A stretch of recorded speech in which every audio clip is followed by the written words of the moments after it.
Here's some traveling ideas for those who want to stay healthy and are perhaps vegan like I am and want nutrients. I bring chia seeds, which you could just put in water overnight, soak, and then the next morning you have a great way to get benefits for your metabolism, hair and nails, as well as flaxseed. I'm just going to bring it in a Ziploc.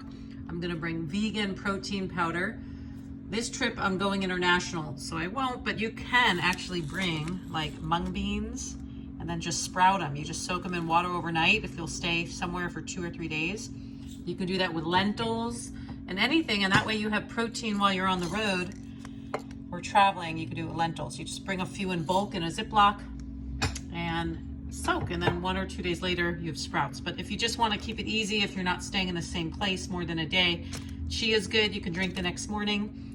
Stir some flaxseed ground up in water with the chia, and you've got some vegan omega.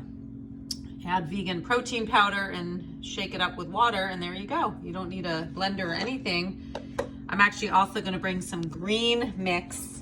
You can buy spirulina, or you can get different organic green mixes and bring some in a Ziploc, and you got some healthy travel tips. Hope that's good ideas for vegans or anyone who just wants to keep your nutrients up while away. Have a great day. Namaste.